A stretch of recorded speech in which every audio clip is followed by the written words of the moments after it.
Hello everyone, and welcome to The Geek Cause. I scared Kyle, I'm sorry, but I'm just ready to do today's podcast. You've got spunk, kid. I've got spunk. Episode 5. 5 episodes already. Made it 5 episodes. I mean, I'm so surprised. I thought I would have killed you by now. Yeah. Yeah. I have a theory that with every episode you dig my grave an inch deeper. That's shockingly true. So when we get to 6, I may disappear. I mean, if there happens to be a new co-host... Just conveniently. Just conveniently placed. Kyle went away to college and never had access to any sort of technology to communicate. He's Amish now. He's Amish. Do you guys have Amish type of people in Ireland? Really, any type of people that don't use any sort of technology? Not really, no. Oh. Even travelers use technology. Well, yeah, of course. So, no, not really. Huh. Interesting. We're a super high-tech country. Ahead of the curve. Ahead of the curve. Yeah, okay. It's true. Yeah, alright, we'll go with that. So, welcome everybody. We're glad to talk to you again. This episode of the podcast might be a little bit shorter than usual. We don't have a ton of topics to talk about, but it's still going to be fantastic. It'll make up for the fact that we had an hour and 30-minute podcast last week.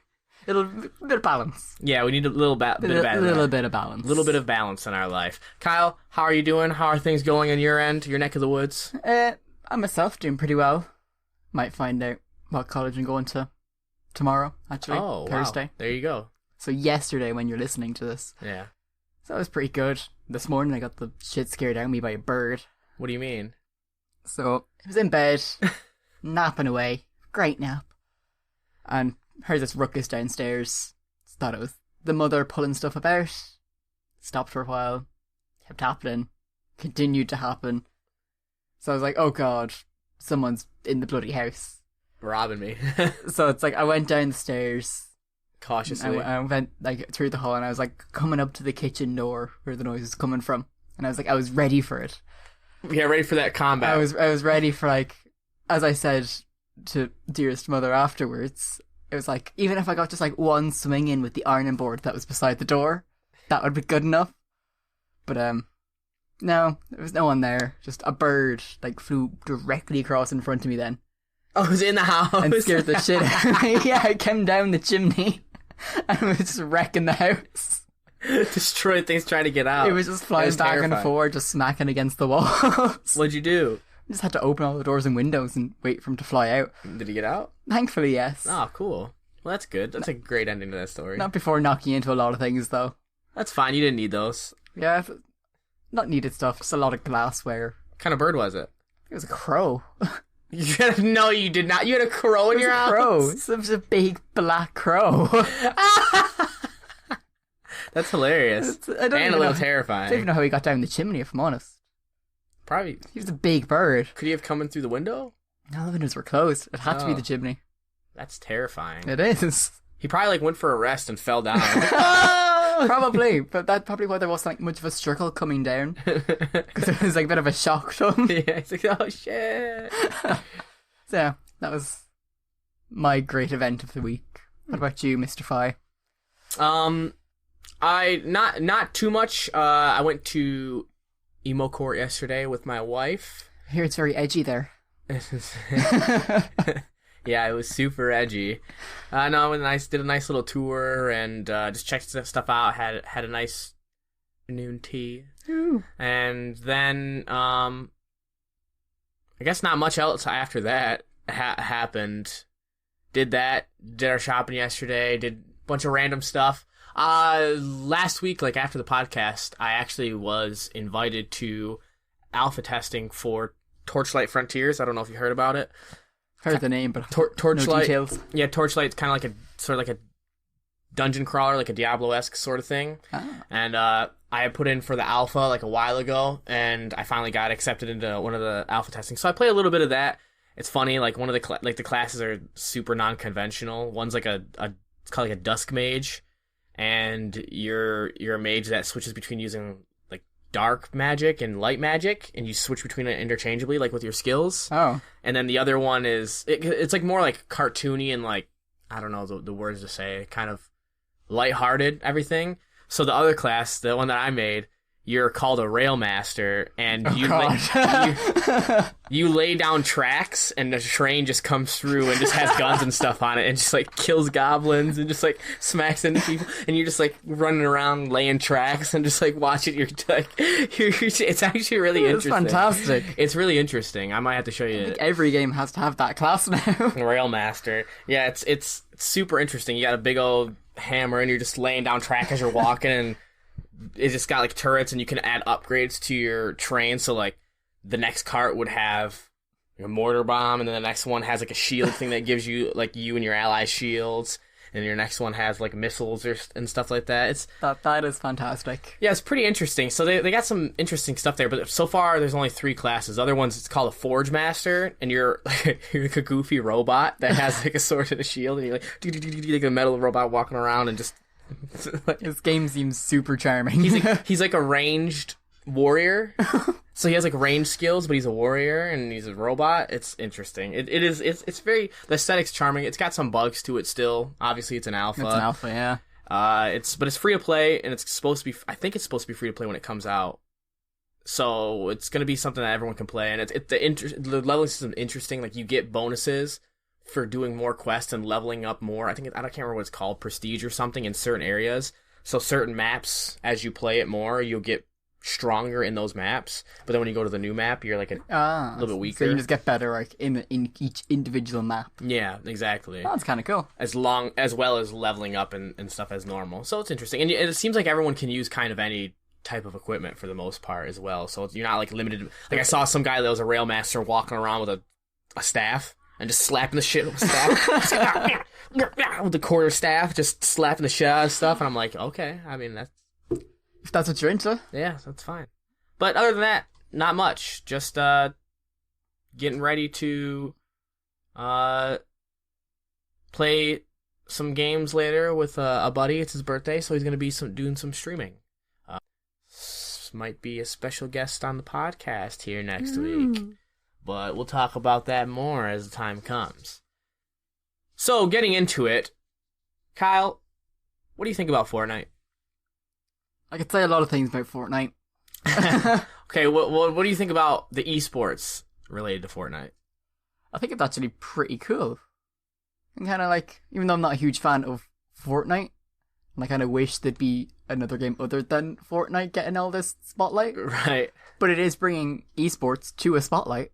Right. Like, it's been talked about in normal people news, which is impressive. Isn't a thing for esports. So what we're talking about here is the Fortnite World Cup was recently, and it was a $30 million tournament that did really, really well. I mean, you heard a lot of talk about it, as Kyle was saying, on just regular media outlets, like regular news outlets. I think like a 16-year-old, his name was Kyle Buga, I think it's pronounced Giersdorf. He won the whole tournament and got $3 million from it. I mean, like it's a huge event, right? Like these e-tournaments are becoming huge events. We talked about this when it came to like the GameStop, how it would be cool to get this stuff more and more into the news.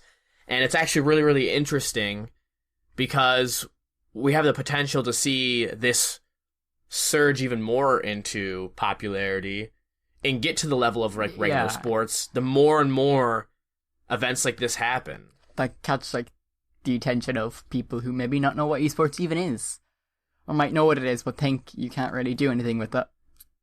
With things like this being so big and capturing the media so much, like those people kind of look at that and go, oh, well, I can't exactly say you can't make money off this anymore because this 16-year-old kid now has more money than I'll probably ever have. Yeah, I mean, the whole competition had more money in it than, you know, most even small level like big sporting events would have. And it's not even 30 million in prize. Biggest. Like there has been bigger before, but I think just because the popularity of Fortnite and how young the winner of the solo tournament was. Right. And so just like kind of made everyone kind of go, oh wait, you can actually like. So when my 16-year-old kid says he wants to be a professional gamer, he can be. That's a legitimate thing. Right. And I mean, the event itself, it was big. It got a lot of attention, but like you said, it wasn't like it's the biggest e-gaming event that's happened, but it had one of the biggest prize pools in terms of it. That was just like straight funny. Like 30 million is nuts to have ridiculous for gaming. I mean, when it comes to a solo event, you have to remember that this is a solo event. So each individual person, and then obviously like whatever their coach or whatever is with them, if they have one, they get a cut. But when you have stuff like League of Legends tournaments and you see big prize pools, even if you see big prize pools, that's being divided up between several people. Yeah, you have to remember the team. A whole team, all the coaches that deal with it, like everything related to that. When you see like CSGO tournaments, same thing. But an individual tournament like for solos and a 30 million prize pool is nuts. And so that's why one of the reasons you saw so much media coverage is a 16-year-old, a kid that obviously grew up in his teen years playing Fortnite, just did good enough where he was able to win a whole tournament. And it's really showing that, hey, this is a possibility for anybody. Like, esports is becoming a huge, huge thing. And the more events we have like this, like, as long as this keeps going up, we're going to be seeing this for a lot more games. Oh, yeah, it's going to become a normal thing. Where it's like, oh, can a game be played competitively? Then there's just going to be a big esports event for it. Because it's going to have that type of traction. If there's people to play it and watch it, it's going to happen. Right, and I mean, that's how like, I kind of see it. And it'll turn into like sports, where every sport has a big tournament. Right, even exactly. if it's not a big sport, it still has a massive tournament with a massive prize at the end. Right, exactly. According to one of the articles, it says, a walk around the sprawling grounds where the U.S. Open will take place next month raised a pressing question. Not whether esports is the future of sports entertainment, but whether there's any possible scenario where it's not. And it's true. Like, I can't... We were talking about, when we were talking about the esports stuff, we were saying how, we needed this more media attention because it is big, but right now it's just people funneling money into stuff. Yeah. But now that you're getting all these sponsors and you're getting all this media attention, you're getting people that have no idea what Fortnite is going, yeah, like, I mean, I'll check it out, I guess. Like, I'll see what's going on to see what this news is about. This is the attention that it needs to make it so the money that gets invested into it is legitimate, just people who want to see it do well. Yeah. And I really hope that it continues to go forward with more than just Fortnite. Right now, Fortnite is still just so huge. I don't know why, but like I understand why. Yeah. It's just not as much as I see it. But I can't wait until it happens with other games too, and it's not just these, like a battle royale game or even a MOBA, and we start seeing it in more shooters and more fighters and more... Yeah, like I'd love to see Call of Duty make a resurgence in the esports scene. Because that kind of really died out over the past couple of years. I mean, you have like Splatoon's more popular than that now when it comes to esports. So I'm hoping that maybe they'll jump back on that bandwagon. Or just imagine seeing like more huge publicized events of more tactical type of games. Like League or Smite or something like that. Like, well, Smite would be cool to seeing that get up because it's a little bit different than most other MOBAs. Like, because League is already pretty big when it comes to esports. It's one of the ones that's still going strong. Yeah. But having like Rainbow Six Siege or something where like there's tactical elements to stuff, and having games where like it's team-based games that require actual thinking and strategy while you're doing it. I mean, like you have like CS:GO, there is a lot to do with tactics there. Yeah. But it's also, Twitch reflexing when you're doing stuff. But having certain games like that, like I can't wait to see what the next level of multiplayer games is going to be, period. Once we get past this period where they can stop milking money from people for the same type of games, I can't wait until they create that next genre. You know what I mean? You saw Battle Royale come from, and now you're seeing like this auto chess getting really popular, like Teamfight Tactics and Dota auto chess, or Underlords, I think it's what it's called, and auto chess. And we're going to start seeing events from that as well. And it's cool seeing these different types of games come out. I just really can't wait for this next one, because as it starts going, these newer games that are coming out, you start seeing esports stuff almost immediately. Once it starts getting good and popular, it's almost immediately like they start talking about it. As soon as someone sees that they can do it, it's done. yeah, it's starting to go along a lot quicker, and it's just something that I think is really necessary for the gaming world to be kept as a more serious sort of showing that it's something to look at more than just a face value. Like, oh, people playing video games and they get paid. Like, it's like, no, this is an actual thing where people train and study the game and learn things and figure out how things work, and then join these events and try to win these things with, like, go into it as hard as they can, spend hours and hours and hours. It's just going to be cool to see this finally getting to a point where you think of basketball, you think of football, you think of, tennis, it's synonymous with, you think of, some sort of competition. Yeah. It'll be cool when there's certain multiplayer games it's like that you're thinking about. Where you go, oh, Novak Djokovic won Wimbledon a few weeks back. And then you think about whoever wins the next Fortnite championship, if it's around the same time of year, since it's so close, you just flow into that as well, because it's just another championship that was nearby. Right, exactly. It's perfect. It'll be exactly what gamers have always wanted at that point. My question is, though, do you think it'll stay more tied to streaming platforms like Twitch, or will it branch off into its own services or onto TV? I mean, TV is starting to already get the esports stuff, and I think that they're going to try. But the thing is, you're still looking at most of the gamers and people that watch games are going to be using those sort of platform services. So I think Twitch for a while now will still be the most popular avenue, but I wouldn't be surprised to start seeing it more on TV. Maybe their own website starting to be created for it. Something that's trying to make it more, I guess, out there for everyone else. So no chance of a Sky Esports channel? Because I think that's a really missed name opportunity. You just have your Sky Sports channel and just add the E in there. Sky Esports. That's all you need to do. I mean, I say no only because of where you see the trends of TV watching going in general. But if things start looping back into itself, I wouldn't be surprised. You're going to have at least some sort of dedicated platform to these sports where you have people talking about how. I mean, I watch. I've been watching the LCS, which is like a league thing, where they talk about certain splits, and people are competing to get into Worlds. Yeah. And they've got sportcasters, like esport casters, talking about the match as it's going on and narrating everything that's going on as they go through the place. They have afterwards analysts actually going through and talking about why certain matchups work, why they didn't work. Breaking down plays and stuff like that. 100%. That they have all of that. They have they'll get people from certain teams to come on and they'll talk to them and ask their opinions about how the teams are doing about stuff. They'll have little mini events where they have little challenges where they'll have the teams try to do something.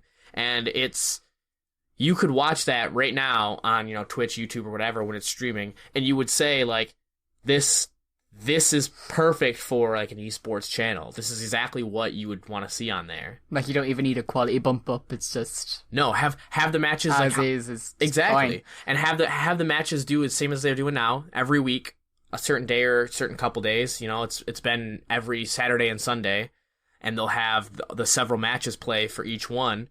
Have that happen... And you have a dedicated base of people that will come and watch it all the time, and then fill in the weekdays with maybe matches of those players playing throughout the week and doing kind of like how you would have, here's just a scrim match between these two people, just like testers. Yeah, do the same thing during the week, and then have the massive games play on the days that they want to have those things. Yeah, that'd be cool. That'd be pretty dope. Yeah. But just speaking of Twitch, while we're on topic of that,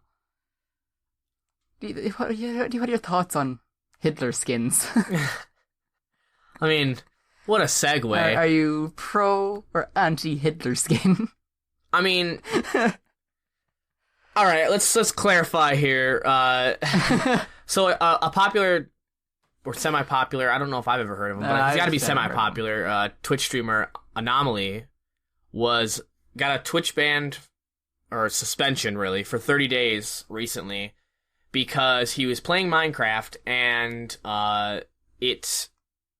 he went into his inventory and he happened to see that he had Hitler skin on his character.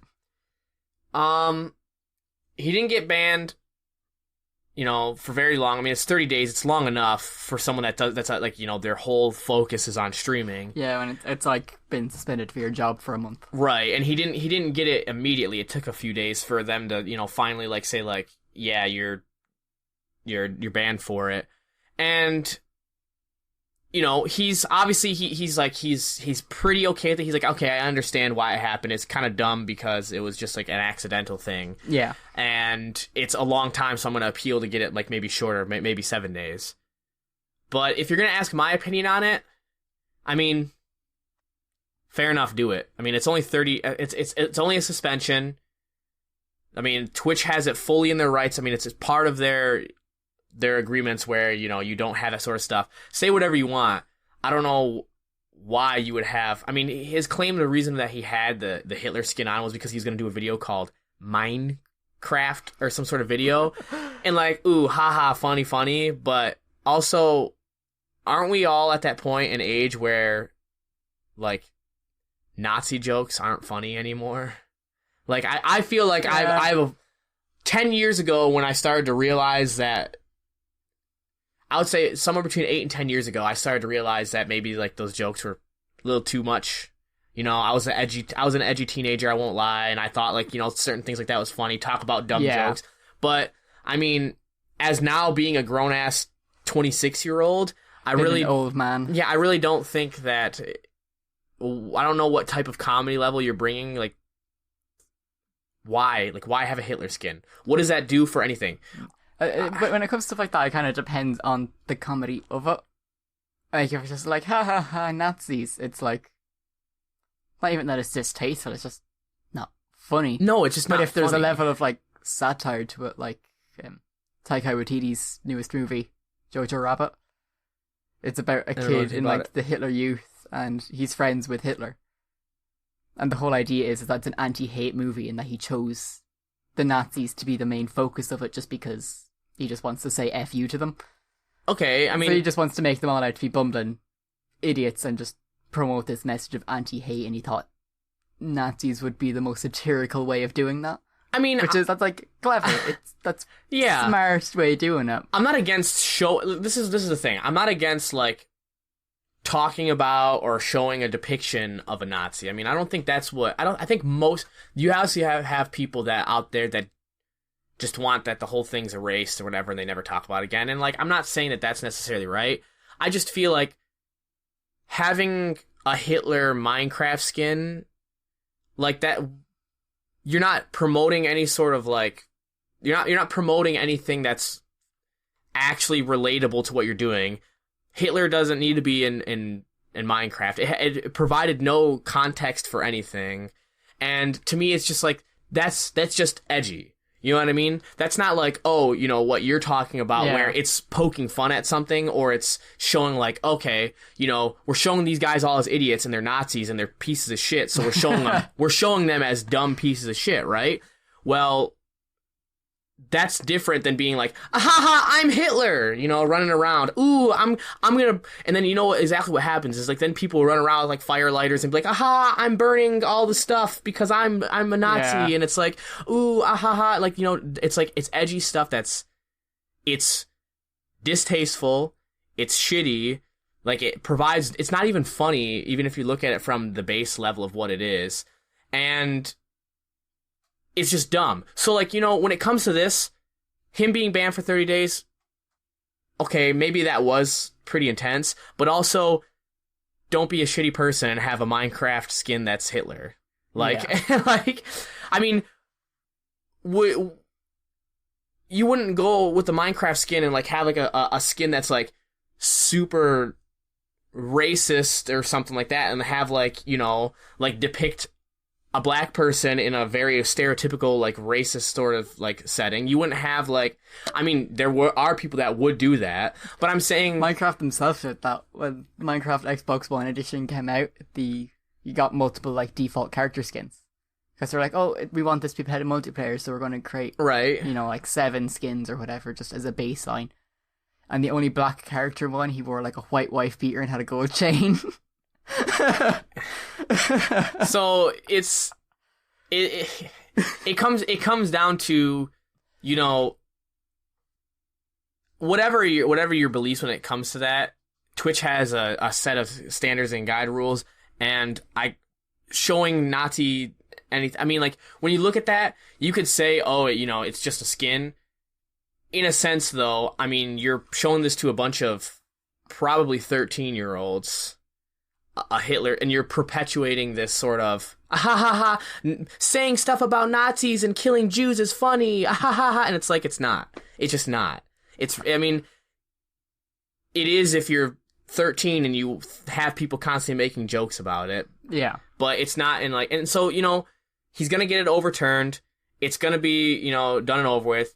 It's his fault for having that. I mean, yes, it was accidental to show it on stream, but at some point you put that Hitler skin on. So there you go. You're not banned indefinitely. It'll be overturned, you know, soon probably as well. Like, yeah, I suppose it kind of raises the question as well. Like, it was done accidentally, so obviously it wasn't an intentional thing. Right. Meaning that he forgot that it was there. The fact that it was unintentional proves that he knew it wasn't really okay to have it anyways. Right. He probably was doing it for just a Minecraft skit. So he recognized the wrong in it. And he agrees that it was wrong. It'd been an accident, and then Twitch just, like, suspend them for 30 days for something that I think it's quite minor. Just opening your inventory and it been a Hitler skin because you forgot to change it back.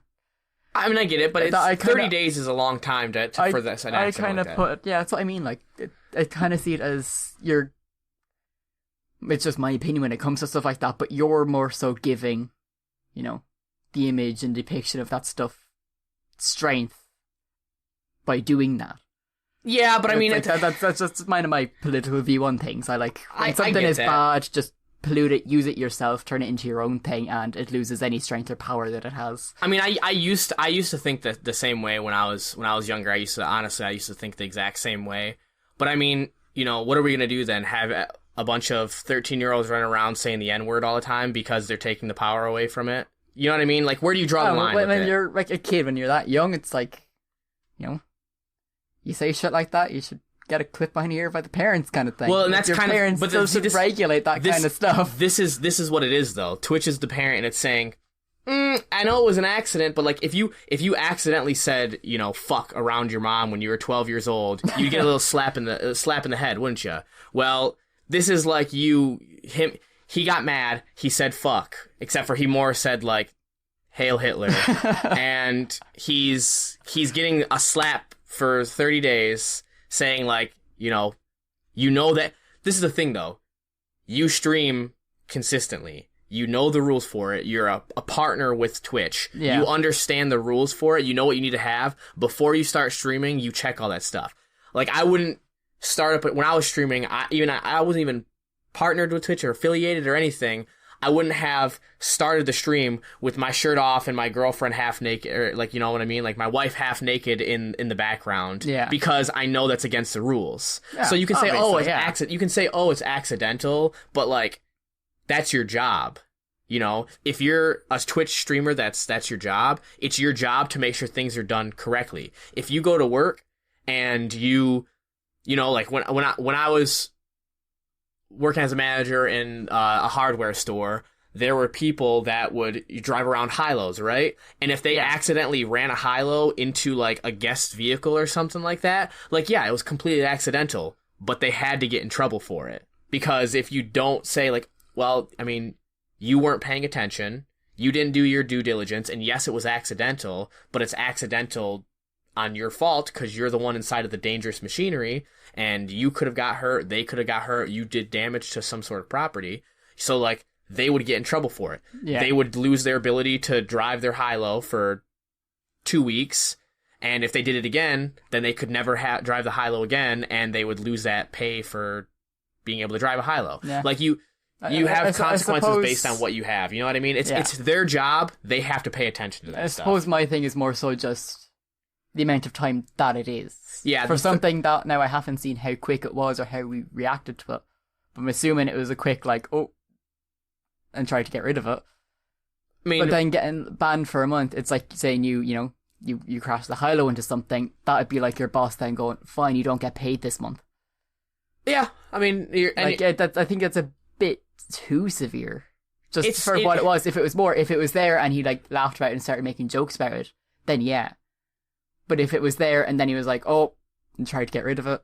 Yeah, and that's... Like if he did it and recognized, oh, that shouldn't be there. Right, that's true. I mean, but you have to also remember when you're that partner with Twitch, you get paid sponsorships and you get every person that subscribes to you, you get money for that as well. So you get subscription like money when they're subscribing. So if this guy was someone that had people subscribe to his Twitch, he had people like, yes, 30 days is a long time, I think, for it. 7 days I think would have been fine. Like, I'm gonna take a week off work. Like, I'm gonna guess he does it full time, so 30 days would be a month without any sort of income. And for sure I would say take a week off, I would say makes more sense. Yeah. So I can agree with you there. Like a week, and then I think Twitch should have like a black mark system. Yeah. Like, I wouldn't say like YouTube does, because YouTube's strike system is a mess. But more so like, okay, you do something bad, you get a week ban, and this little notice is put on your account. Yeah. You get X amount of these, and you're given a bigger suspension. Yeah, and that's kind of And then if it happens a fourth time, it's like even bigger, and just keeps escalating from there. Until you're just banned. Yeah. Well, and that's kind of what they do. I just think that they jumped the gun here with like the amount of time initially, and that's even what Anomaly said. You know, hey, yeah, I should have done my. He pretty much said exactly what I said. I should have done my due diligence. He's like, but the amount of time I think is a little too much. He's like, yes, it was an accident. And I get that it's not supposed to be there, so they have full right. He like laughed about it. He's like, it's funny. Like, I think it's funny that I got banned for it. Like, it's fine. I get it. I just think 30 days might be a little bit too much of a push. And he'll probably appeal that, and he'll probably get it. It probably will be lessened. You have to remember, too, that when these Twitch moderators are going through it, they're just like, they see something or they gets reported, they're just like, boom. Yeah, I suppose when you're dealing with so many streams, it's just kind of like... Get it out of the way first, deal with the... Because, like, most people that get banned for 30 days end up getting it like super reduced anyways. Yeah. I mean, it's just you got to kind of take the same rules with everybody. You know what I mean? If one person got banned for showing some sort of hateful imagery, then that person's going to have to, until they show why it wasn't that big of a deal and they go through the due diligence. Overall, I think we're kind of in agreement. He got punished for, you know, not doing due diligence. Yeah. That's fine. He should have checked that himself. Yeah, it just also maybe kind of Twitch needs to just kind of like make a little bit more sense with it. I don't know. Like, we don't know the full context. Good job on the punishing Twitch, but like, you can be a little softer. Yeah, maybe like you don't have to smack him so hard. Give him a couple days, or like don't beat the sense out of your child the first time they do like something. Take away their internet access for like a week instead. Yeah. So I think we're in agreement there. We've just evolved Twitch into like a parent metaphor now. I mean, any sort of company that has control over a group of people, I mean, really, you can make that. So, yeah. And when it comes to that, you have people with very strong opinions on this, and I guess we're kind of it's gonna be interesting to get your take on this. But there's Twitch streamer Caseytron, or also known as a self-proclaimed titty streamer, as she calls. Yes. She calls herself that because everyone else calls her that. Yeah. Taking the name back, you know what I mean? Trying to say like, okay, yeah, fair enough. She went on to Twitter recently and said, you know, it'd be really cool if all female streamers could arrange a day where we dress slutty and put slut stream in our title. We can raise awareness about the sexism we face for being comfortable with our sexuality while also pissing off legions of incels.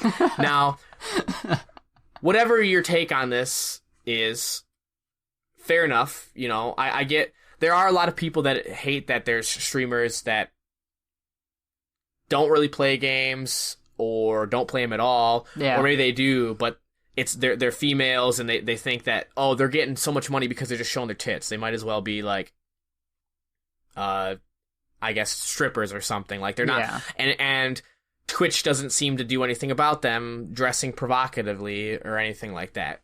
Okay, fair enough. You can put in your points there with that. But the thing that's cool about this is, you know, they're talking about it, and she's gotten Izzy Bear 713, another Twitch streamer, to kind of go along with her, and they've decided to set up a day where they have what they're calling slut stream based off of Slut Day, a popular day where women would go around and say, like, wear, like, what people would deem provocative clothing and say, like, oh, well, we're sluts, but we're saying, like, you can call us sluts all you want, but we're just wearing what we want to wear. Yeah.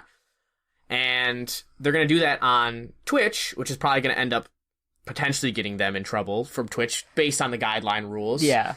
But they're Which going will be interesting on Twitch's end if they decide to see to what act they're on going to it. do. But they're going to dress slutty and raise awareness for the harassment on women that are faced. They're doing it, though, this is the cool part, they're doing it on July 30th, which is going to coincide with World Day Against Trafficking in Persons, and they're going to use the funds that they get from that day to donate to Freedom 424, a nonprofit that partners with other organizations to provide services to victims and raise awareness about sex trafficking around the world. So what's your take on this as a whole, in terms of them doing a slut stream and them kind of saying, we're going to dress how we want and show how, we deal with this sort of sexism and stuff every day, and this is our take on it. What do you think on that? I'm all for it. I don't think it should be an issue. Frankly, I think, like, the people on Twitch who complain about them going, oh, they just, have their tits out and that's the only way they get views and money and blah, blah, blah, blah, blah. It's like, so?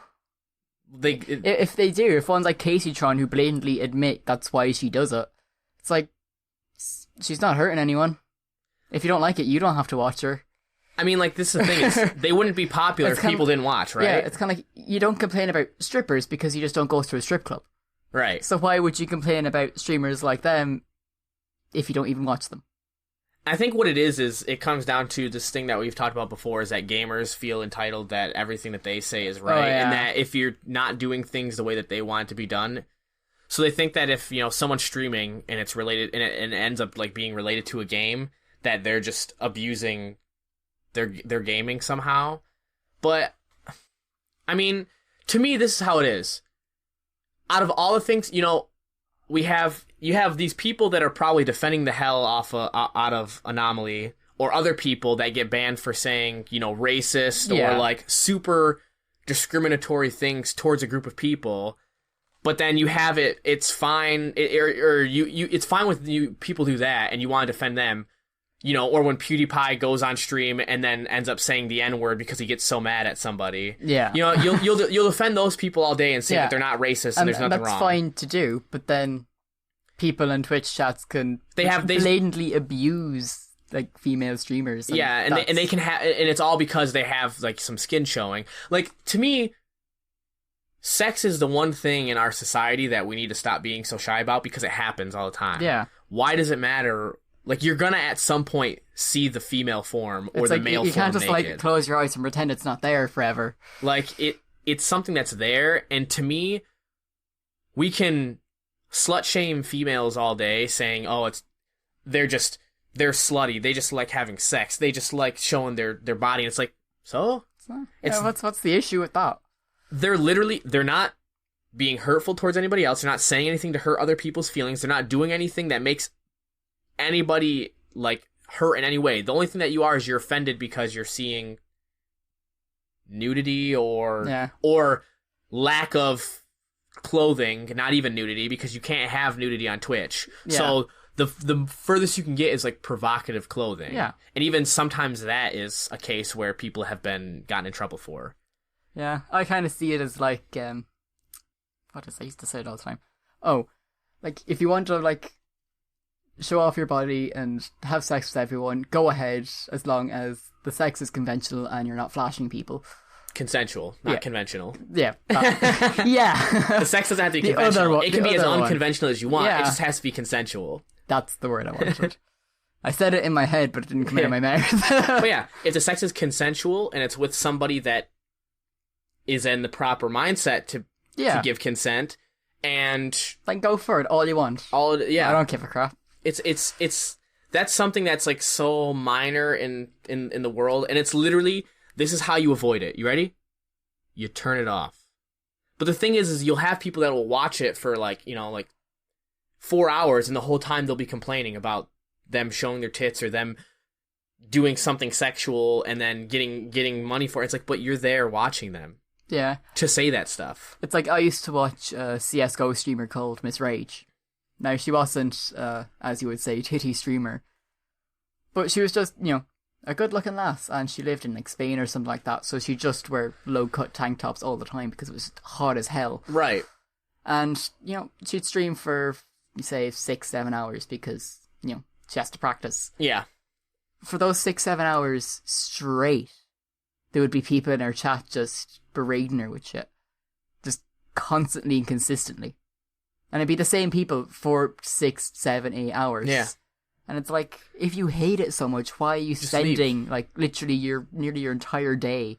It's because they're the same people that are complaining are the same ones that are jerking off and they're ashamed that they're doing it to the... You know what I mean? Yeah. Like, it's the people that are doing that are the ones that have nothing better to do than to complain about it and make the... You know what I mean? Like, when it comes to strippers, sex workers, females that just want to dress how they want to dress... Like, if we stopped caring so much about... You know what I mean? Like, it all comes down to... If you cared this much about what these girls are wearing and who they're having sex with or how often they're doing it, if you cared so much about that and, like, cared the same amount about these countries that people are in wars that they can't do anything about, the kids that are starving, people that are being, like, killed in genocides because they speak differently or act differently, like... If you cared as much about that as you did about whether or not a girl's titties can be seen, then the world would be an amazing place. It'd be utopia. Like, it'd be world peace, and it'd be, like, everyone would be well fed and have home and healthcare because, man, the passion that behind that is ridiculous. It's just, there's, and then they're gonna, you can already tell though, they're gonna do this, they're doing this for a good cause now. Because now it's gonna be donating money towards sex trafficking, which... Yeah, it started off just to raise awareness, but now it's become a charity thing. And it's like, it's going to even be even better. And it's kind of showing a light of, like, the same people that are talking about this, about how we have to act, are the same people, though, that they'll talk about it in public, but then they'll go and they'll buy a girl from, an Asian country and keep her as a sex slave. But that's supposed to be something hidden and no one's supposed to know about, but it's... You know what I mean? Yeah. Like, it's just kind of showing that side. Like, I don't know. It's drawing attention to the ugly underbelly that is there. The thing that's really obvious, but no one really talks about. They just kind of let it happen, especially on Twitch. It's like people can go around and tell you, what you're supposed to wear and what you're supposed to act. And who you're supposed to have sex with, especially if it's them, then it's fine. And then ignore all this other stuff. It's kind of like... Yeah. It's like, okay, so we're allowed to berate this, but no one ever talks about, like you said, just going online and buying someone off a website. Yeah. No, well, that there's like I said, there's a reason behind it, because those people that have as much, it's kind of, and I'm going to get really dark here, but it's like the people that are like, they'll go out and, trigger word here, but they'll go out and they'll rape somebody, and then say it's their clothing and blame it them for it and say it's your fault that this is happening. I have the right to do it because you're dressed like this. And it's like these people will go into these Twitch chats and say like, "Oh, I hope you get raped because of what you're wearing. Like you deserve it. Like you're a piece of. I can't believe you do this. The only good thing that you should be doing is sucking my dick," and stuff like that. And it's like really terrible stuff. And it's because the way that they're dressed or how they're acting. And it's like, the thing is someone can act sexual or wear what they want and not want to. That's why I thought it was hilarious when she said, and piss off a legion of incels, because it's always the people that it's so true. Are forced to, like, that are not forced. They're just unable to get with anybody or deal with anybody because they're just such terrible people, but they blame it on the fact that girls are slutty and want everyone else with them. They blame on everything except themselves, even though they're terrible, homophobic, racist, misogynistic people. Yeah, exactly. And it's just like, shut up. It's just shut up. It's let them, you know what it is? Make that money. I feel like anybody, if a guy did the same thing, make that money. Like, make that money. Do whatever you need to do, as long as all it affects is yourself and whoever wants to partake in it, and it's not forced down anybody's throat. Make that money. No matter who you are. If you're a guy and you're doing the same thing and you're wearing like, a nice tank top and you got muscles showing and you're like pulling in people and stuff like that. And you're doing it because you want to do it. Do it. Then do it. Don't stop caring about what people are doing that doesn't affect other people and it isn't hurtful towards anybody else. Start caring about the people that are doing, that are doing these things to intentionally hurt people. Yeah. There are people out there actually throwing around hate speech and advocating people to do offensive things to people and stuff like that. Care about those people doing that and don't care about a girl showing her tits. Who cares? Yeah. And I'm kind of looking forward to see, like I said at the start, how Twitch is going to respond to this. Because obviously if they push the line on provocative, which Casey Tron probably would. Yeah. Because that's how she is as a person. She'll just kind of say, she'll push screw you, I'm just going to do this anyways. I wonder, if it does breach guidelines, would Twitch ban her? They'll probably ban her, give her a suspension. But during the event, because it is a charity event now, you can't argue that. They would still probably do it.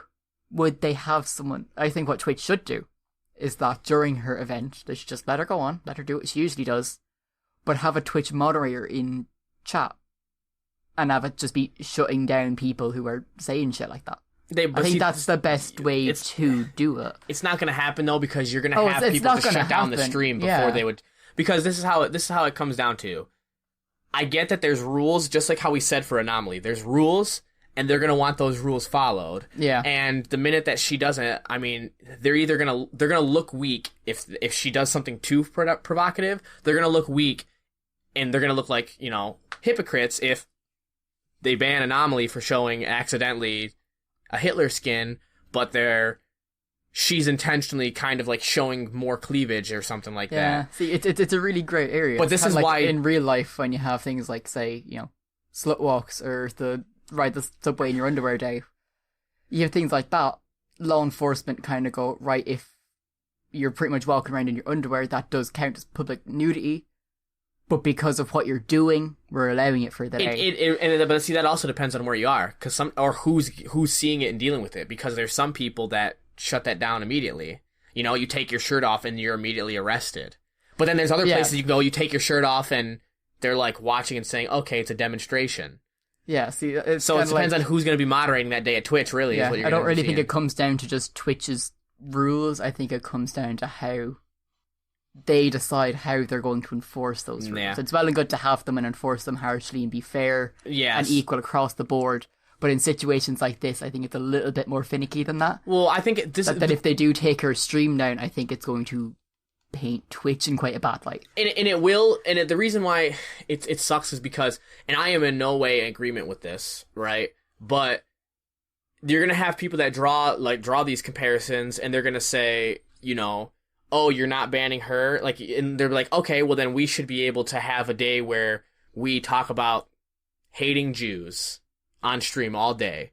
And I'm not saying that that's right. Yeah, I don't think that those are comparable even. No, but I know what you mean though. But people will come out and try and make that argument. And they'll try to compare and contrast that when that's not even a similar thing at all. Yeah. But they will, because they're saying, well, it's both rules being broken, because you have these people that don't understand severity of different things. Yeah. They'll say freedom of speech. And it's but see, the thing is freedom of speech doesn't work when it comes to a business's thing. Businesses have the right freedom of speech doesn't mean just you're free to be a dumbass about stuff. Freedom of speech means you have consequences. Yeah. If she's, showing stuff that's breaking the rules, she doesn't have freedom of nudity. She can get banned for it, but it's all about still what the business itself decides to do. Yeah. It is up to them ultimately. And so but you're gonna have people that draw those comparisons. So I'm curious too to see what happens. I might have to tune into this, not because I want to see a titty streamer, but I want to see how it goes. Because I commend her for what she's trying to do, but I know that there's people out there that won't, and I want to see what's going to happen. Yeah, no. But moving on to something probably a little less controversial. Well, it started off a little less controversial. It started off a little less... You'd think it was less controversial, but it just keeps getting bigger, apparently. GTA Online has a new update, came out last week, I believe. And it was pretty well done from what I've heard. It was a pretty good... I've played it. It's a pretty fun update. It's about It's casinos, the right? Diamond Hotel and Resort, which is something that's been in the game for a really long time. The building has. Right, just nothing was done And then with a it. couple of months ago, one of the updates came through and there was construction equipment outside of it. Okay, that's And cool. Red Dead hadn't announced any. Red Dead. Rockstar hadn't announced anything yet. So everyone was like, oh, are they going to open the casino? Because obviously GTA 5 has a lot of things San Andreas had. And San Andreas had gambling, had horse racing. Yeah. So people were like, oh, I wonder if they're going to add that. And it was like speculation for months and months and months. And then it was just like, yeah, it's dropping in 3 weeks. And everyone was like, it's great. It's happy. Drops. You can play blackjack, poker, roulette, bet All the on gambling horses. things. You can buy a penthouse and have like private games up in your penthouse with your friends. When you buy a penthouse, it unlocks a bunch of new missions. It's a bunch of stuff. And how it works is that it's one in-game dollar for one chip. Okay. It's a 1-for-1 ratio, and that you have to go and you have to trade them in. But it's now been banned in. It started off as over 50 countries. It's jumped to 60 now, hasn't it? Yeah, well, over 60, really. Because it is In some form, over 60. In some form over 60 because of its breaching of gambling laws. Apparently, Apparently what's going on with it is, I looked more into it, and it wasn't actually it seems like none of the countries are the ones that actually did anything to block it. Apparently, Rockstar did this proactively. Yeah, they had to do it themselves. They chose to do it themselves to prevent any sort of legality issues, which is interesting to me because, to me, that shows me that they kind of know that there's something inherently wrong with what they're doing. And the reason I'm going to get in that is, first, let's talk about the casino update. It adds gambling. Okay, fair enough. Gambling in video games in of itself, when it's just the currency of the game and you're playing stuff, like in all other games, it's pretty fine. You had gambling in Fallout. You had gambling in like the original Red Dead, didn't you? Yeah, the best example San at the Andreas. moment is Red Dead Redemption 2. The last big update they had added poker to the game. So it's kind of like you compare them, but that Red Dead 2's gambling wasn't banned anywhere. Well, and you have this gambling, right? And you have them playing these games where they're betting in-game money and they're getting, winning in-game money and they can buy more things. It's like, cool. That's never been too big of a... There are still some countries that just don't like gambling, period, right? Yeah. And you're going to have those banned out, and it makes sense. But they're like a given at this point. That's significantly less, right? Because than the amount that there is here. And it makes you think, well, how come they like kind of cut it out of so many countries? And as I went into it, when I went into it further and further, and you start actually reading it, I mean, like, and looking between the lines, it's because you can buy, like you said, shark cards. You can buy the in-game currency with real money. Yeah, for like $2.99, you can buy like the red-blooded shark card or whatever it's called. They all have really weird names, which is like 2.5 million or something like that. And so now what it comes into is the reason why they're making it inaccessible to so many countries is because you're actually able now to put in real world currency to pay for gambling in a game, but you get nothing back. Yeah. Now, according to UK laws, because you can't actually cash out for a physical currency, it's not considered gambling. And that's like one of the big issues with loot boxes right now. Yeah, is that they can't block it because the UK said that it's not loot boxes. It's they say technically it's not gambling according to what our wording of what gambling is, which means gambling is in of itself in the UK. You have to be able to physically cash out. Yeah, there's cash the in product and there's afterwards, cash and you can't do that in GTA. So obviously it's not going to be blocked there, but all these other countries are like, okay. So someone can spend, though, $100 real world money and just gamble. They'll keep gambling and keep buying more money, keep buying more money, and keep gambling and use it all. But apparently I haven't hit it now because I have like a personal vow with myself never to buy shark cards. I'm quite poor in GTA Online, I care to admit. Right. But there is a 50,000 cap limit that you can only exchange either way 50,000 at a time. And then there's a cooldown. Now, I don't know how long that cooldown is, but I know that there is a timer in it, so it is restricted how much you can do in a day. So I think I remember reading that too. And in some countries it's more limited, and in other countries I think it's less. Yeah. So that's cool that they put that in there, and I feel like that's something that they need to do. Like, but they constantly kind of went, right, this could be an issue, so we're just going to limit it. Right, but then then you have this issue, though, where you still have people, though, that are going to spend a ton of money to make sure they can gamble as much as they want. Yeah. You're still going to have that. There's still going to be those people. They're just going to do it over amount of, like a certain amount of days. Fair enough, you're always going to have those people. I think that it's still a pretty predatory practice to allow you to buy currency in-game and then be able to gamble that currency because you're playing off of people's addictions. Yeah. But like, GTA Online is probably the most guiltiest thing of trying to milk money out of people. Yeah. It's like you look at the pricing of stuff in the game.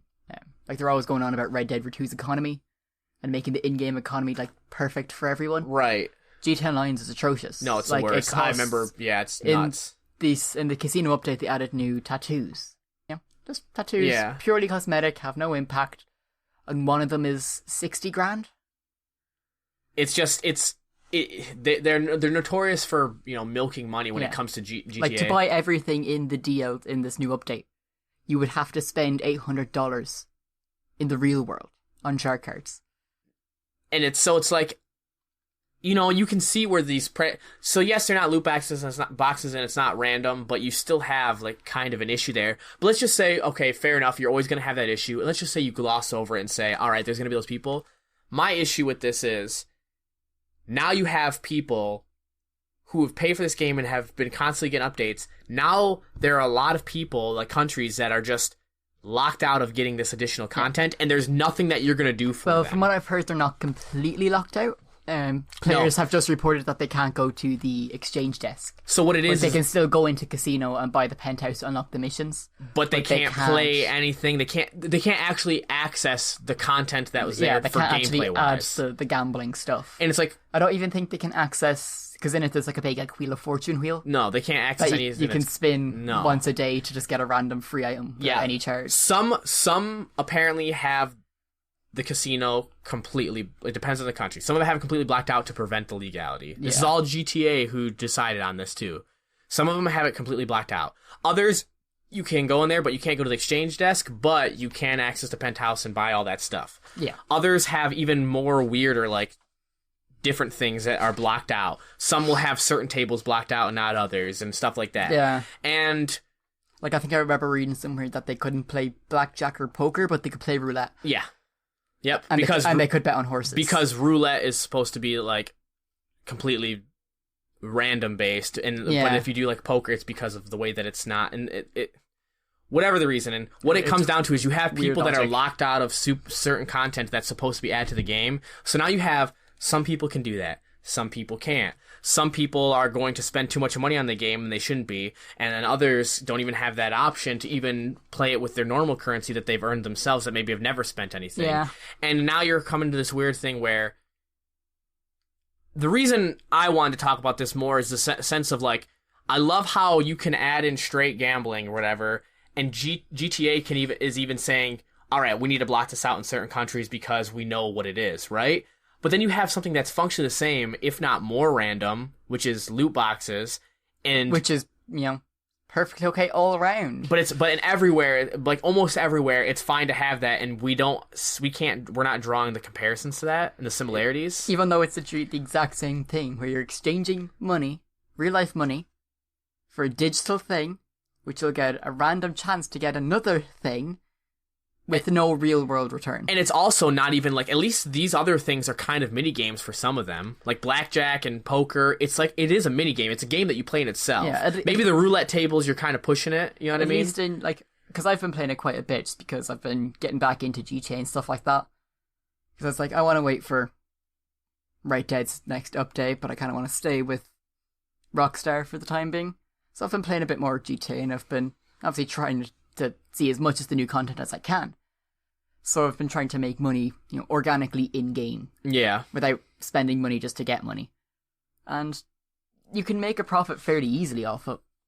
Like, roulette and poker is probably the most, like, you could say it's RNG, but it could be, again, rigged to say you're supposed to lose X amount of games before you win X amount of games. Blackjack's the only one that I can kind of see that you can win easily and consistently with. But you see, you can make a profit, and I have made, a decent profit on it without spending any money, so at least they have it there in such a way that it's like, right, yeah, we've added gambling, you can buy in-game currency to gamble more, but by no means do you have to. No, but that's... You can go in with the bare minimum and, like, quadruple that and come out with it. They're not making you do it. No, whereas but... that's like where loot boxes are even worse, because it's like, oh, to get these items, you have to pay. Well, but see, this is the thing is in looking at it like that, though, there are, like, most games with loot boxes, they still give you the option. They just say, oh, once every hour you can roll a free loot box, or if you win enough games, you can get it, and then you're allowed to use these loot boxes. Yeah, like when we talked about loot boxes, I mentioned Siege's loot boxes. Yeah. That when you win a game, you get a percentage meter, and it spins randomly, and it gets bigger every time you don't. And while that's decent enough because it's like a decent size, there are like other ones where it's just literally the physical amount of time you've played the game. Yeah. It will determine whether or not you get a loot box because you get experience for how well or how bad you do. And basically you could play the game for like 6 hours and still not get the loot box that you're looking for. Yeah. But you still, the way that they get around that is to say, but you can earn it. You can earn it. And like, while it's cool that they're making it so yes, you get your money back, it's still at the end of the day random for the most part. Yeah. And you still could lose everything inside of GTA, all the money that you have, gambling it and losing it all. And, fair enough. I get it.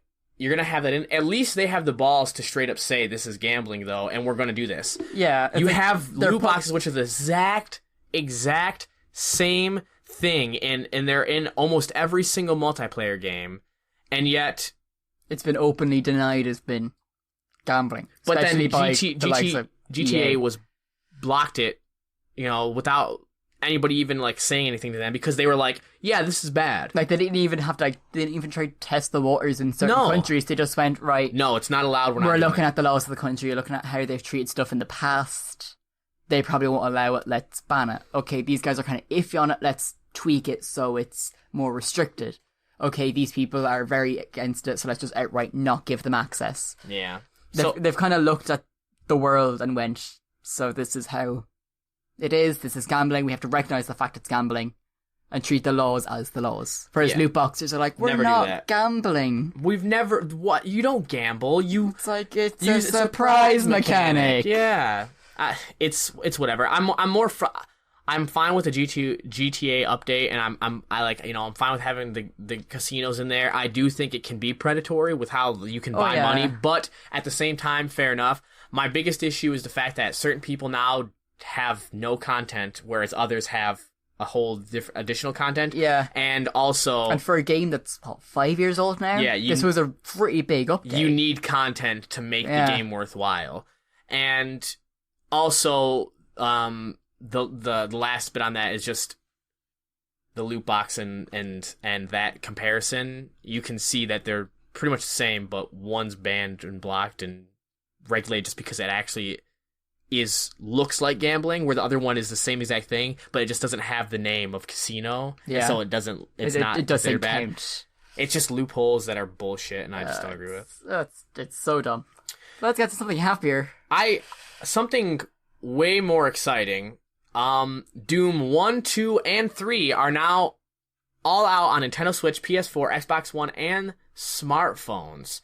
Hell yes. So, QuakeCon was going on when this was announced. I don't know if it's still going on now. I know it's a few day event, but what ended up happening is they all 3 Doom games were pushed out onto all the platforms. And the thing is everyone was super surprised about it coming on Switch because no one had figured that it would come on there. But then all of a sudden people just ended up looking on Nintendo Switch's marketplace and it was just there. And everyone was like, oh, okay. Now the prices aren't that great to me personally. I think they're a little too much, but I'm also in a different position than most people. Overall, it's the first 2 games are $4.99 each, so $5 each, and then Doom 3 is $10. Yeah. So, okay, that's really not that bad, but I'd be okay with a bundle that's like, $13 or $15 for all three. Yeah, that'd be cool. Like $15 for all three. It's like that would be fine. That'd be $5. The cool each. thing is they did add for Doom 1 and Doom 2, they added the 4-player deathmatch that kind of was introduced later into Doom 1 and 2's life, which is and then cool. also 4-player cooperative multiplayer modes, which is actually really awesome. That's actually pretty damn cool. And it's really cool. They're apparently they run pretty well. There's no issues. It's awesome. I mean, people always want to put Doom on everything, so having them on all the consoles is awesome. The thing, though, that has been a big issue, or was a big issue anyways, is after it was put on all these systems, on Nintendo Switch, Doom required a Bethesda account to log into and play, or create one to play Doom 1, 2, and 3. Oh, Bethesda. At it again. And that was the only way that you could play the game. Now, by like the first few hours of it coming out, or I would say at least by the next day, you had Bethesda come out and say, "Oh no, that was an accident. We didn't mean for that to happen. Like, you don't need to log in. It's supposed to be optional if you want to log in." Yeah. But the floodgates have already been opened. The memes were in full swing. People were complaining. There's so many. Like, we're looking at a Super Mario one here. A Bethesda.net account is required to play this title. Please connect to the internet to continue. And basically what it was is Castlevania one underneath it, I think. Yeah, they DRM'd Doom 1, 2, and 3 for some reason, so where you need to be on the internet to be able to play it. Now, they said they're going to update it and they're going to fix it, and they're going to make it so you actually don't require that to log in and play, but you say it's an accident, but the message literally said a Bethesda.net account is required to play this title. Please connect to the internet. That wasn't accidental. You don't accidentally say that. You don't accidentally say it's required to play this. Please connect to the internet. Yeah, because they have no other game or anything like that would have that message pop up. It's not even a case that they were just reusing stuff and forgot to have that, take that out. No. Like, you use Bethesda.net for what I know it for is modding, Skyrim Special Edition and Fallout 4. And I'm going to guess Fallout 76 as well. Yeah. That's all I'd know it for. And that pop-up wouldn't be a thing. No. They don't go, you need to sign in for this. Yeah. It's like if you aren't connected to the internet for mods, it's like, to access mods. Right. It'll specifically say. So that is something that had to be specifically made. And it says too, like, I mean, each game only has local multiplayer. They don't have any internet connection to play any of the games. Yeah. So there's no reason to require internet connection to get past the login to play it. This guy said, "I bought the original Doom earlier today because of the nostalgia of seeing the shooter I'd first encountered on the SNES decades ago, playable in my hand on Nintendo's newest console. But getting stuck at a login screen before I'd even fire my first bullet snapped my rose-colored glasses in half." It's like, they said, is Bethesda really that desperate to get people signed up for Bethesda marketing emails? And it's just, overall, like, long story short with all this, such a dumb move on their part to make you have to log into it to play these games. And like I said, you say it was accidental and it was supposed to be optional, but it shouldn't say a Bethesda account is required if it was optional. It would say, do you want to log in with a Bethesda account to track your stuff? No, that's not what it says. It says it's required. So they did it purposely, and now they've, released an update on it that said it was meant to be optional, and they're going to adjust it. They're fixing it, at least. That's fine. But these memes are ridiculous. But they're fixing it, and that's fine. I just wish that they wouldn't have done it in the first place to try to get away with it. Whether it was to DRM it or to make people sign up to get emails from you or something. It's like, either way, kudos it was for dumb. having the balls, but it was not a good move. Super dumb move. Brave, but dumb. At least they're fixing it. Yeah, at least they're fixing it. And that's I can't. I'm tired of them trying to do stuff to get away with certain things, but at the same time, if they're fixing it quickly, I'll just look at them and be like, bad, but then I'll go forward. There'll just always be that guy that kind of like tries to do something and is like, sorry, no, I'm sorry, I didn't mean to. Get a slap on the nose and it's like, all right, you're right. Like a dog trying to go eat something off of your plate. Yeah. And you're irritated, but you're not irritated enough where like I personally wouldn't be like, nope, now you're going to be locked in the room forever. But I'd be like, slap on the nose, I'd be like, Yeah, it's no. like, slap on the nose, No. no, you're not getting rid of the dog, though. Right. You're still going to keep the dog and give the dog cuddles. And the dog's just going to say, after you do it, it'd be like, Bethesda's the dog, and the dog is just saying, like, all right, I'll go sit down in the corner now, and I'll wait. Yeah, pretty much.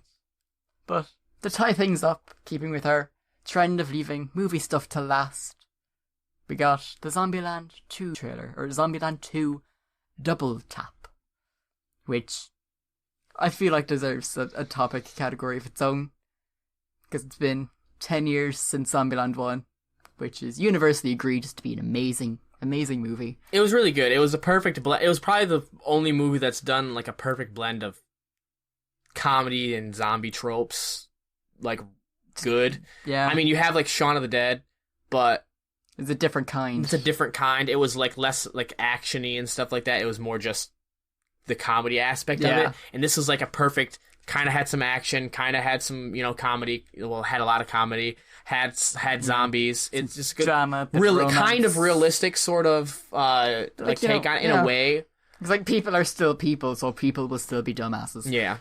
But yeah, the same cast is returning as well. Obviously, Woody Harrelson, Jesse Eisenberg, Abigail Breslin, and Emma Stone. Only this time, in the trailer, they're all credited as Academy Award nominees or winners. I mean, which just kind of puts it into perspective how far it's come. it's so old. I mean, it's gonna be in theaters for time for Halloween. Yeah. Perfect time for it.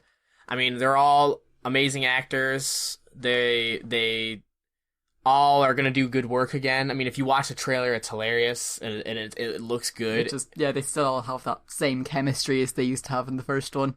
I mean, it's something that I think is needed. We need more of this sort of thing. It's the zombie trope, I think, was killed dead during like the 5th season of Walking Dead and all the zombie movies that were coming. I mean, you had early 2000s, thousands of zombie movies, thousands of TV shows, thousands of stuff, and then you got all the way up until like then the mid 2000s came, and you started having people go, I'm tired of seeing this stuff. So then you had Zombieland come out. Yeah. And it was pretty much poking fun at the genre, but also like saying it can still be good. Here's our part of it. That's like, it's like poking fun at the old trope, but then at the same time going, this is a genre that just needs to be rejuvenated and can keep going. Right. Here's the rules that you have, when you're in the zombie apocalypse. Yeah. You have it take the real survival aspect of it, but with a cast that's just like super goofy. You just wouldn't put together whatsoever. Yeah, it kind of was like refreshing to see that, and now having it come out again, it's kind of almost a similar thing. Yeah, you still have a flood of zombie stuff in the market. It's died down a little bit over the last couple of years, I would say, but you still had a ton of a lot of zombie stuff. But now that it's starting to die down a little bit, this actually seems like it's a perfect timing for it. It's worked, and people have wanted Zombieland 2 for a long time. Like, they advocated for it forever. Really the first one came out, like, it's been a solid 10 years of petitioning to try get it. And now we're going to have it, and it's going to be good. We really recommend that you actually check out the trailer. It does... Yeah, it'll sell you on the movie more than we do. Yeah, I mean, there's not much we can say except for watch the trailer now. That it looks good. I don't know what else we can tell you except for if you enjoyed the first Zombieland, it looks like you're going to enjoy the second one. I don't know if it'll be as hard of a hitter since you don't have that fresh sort of like intro into the thing. But at the same time, it's been so long that you might. You have to remember it's 10 years. Is there like anything specifically related to the movie that you're kind of interested in? I'm just interested in the entire thing as a whole, but Emma Stone was talking about it recently, actually. Yeah. And she said she kind of wants Zombieland to be like that family reunion dinner that you do every couple of years that's just fun and weird, but you always come back to. And you're just like, yeah, this is right. So it just kind of sounds like they always want to keep doing them. But How just old at, is Emma Stone now? Sporadic times. It's like, oh, it was 10 years between 1 and 2, and be like 8 years between the next one, and they just want to keep doing them. Right. Just because they're fun to do. Yeah, they're funny, they're fun, they're interesting. I don't know how you're going to do it without, Bill Murray, but it's... Especially with, like, when they're all, like, Academy Award nominated actors now. Right. They're treated with such, like, grace in the film industry. I suppose getting something where it's kind of like, We don't give a crap you're like won awards or nominated for awards. We're just here to make something dumb and fun and stupid. Dumb and fun that we enjoy and that other people actually enjoy. I mean, Emma Stone did this when she was 20. She was in that. And you don't even think about that. Like, she was 20 years old when she was doing that. I mean, I don't even know how old Jesse Eisenberg was. Yeah, or Abigail Breslin. Oh, she was a kid. I mean, she was a kid. Now she's definitely not a kid, but wow, Jesse Eisenberg's 35? Holy shit! He's nearly twice your age. Twice my age. Yeah, you're like what, 16? Yeah, not 20. It's gonna be good though, and I'm excited for it. I love me some Emma Stone, anyways, so it's fine with seeing her in movies. Yeah, look forward to it. We hope the podcast was as good as we think Zombieland 2 is gonna be. We enjoyed doing it. Actually, I think we went on longer than I thought we were going to. Yeah, we say that every time. We thought this was going to be shorter, but this is actually one of the longer ones. We're getting too comfortable and good talking to each other that it's making it harder to cut things down. Yeah. I was like, oh yeah, 45 minutes. I'm not gonna have to do much editing and stuff like that. And now I'm looking at it, I'm like, oh, so we're at the hour 16 mark now. Yeah, it's. I mean, it's fine though. I mean, we enjoy talking to each other. We hope you guys enjoy talking to us. We're trying to. Please, if you're listening to this, share this at the very least. We always love it if you like stuff and you comment on stuff. But please share this and kind of get this out to anybody else that you think might enjoy it. We really want to just have more people. We're not looking to be famous. We just want more people to enjoy it as much as we are enjoying doing it. We really enjoy doing it, so we just kind of want to reach as many people as we can in the hope that even more people will enjoy it, kind of thing. And every time we come out with we come out with something, it seems like people like it when they have other people watch it or when they're listening to it. They're like, oh yeah, this is really good. I'm enjoying this. So share it, talk about it a little bit, send us a link. I mean, we'll appreciate it so much more than you can imagine. It's helpful for us. It makes us feel like we're doing something important and people are liking what we're doing. So it makes us feel warm and fuzzy inside. Warm and fuzzy. You can listen to us on Podbean, iTunes, Google Play, Spotify, and YouTube. I actually the other day went through and I had to change what the thumbnails are for our YouTube, just so I wanted to make something better, so it actually counted up instead of just showing the plain Podbean thing. So I just took our logo and I added some stuff to it, and I added the one Bev made for us for the Stranger Things, and just put the Stranger Things.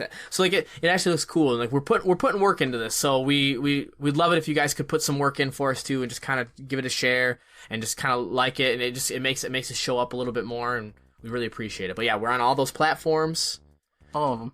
So thank you guys so much for listening to us. We love you, and appreciate you. We will talk to you soon. Bye. Bye.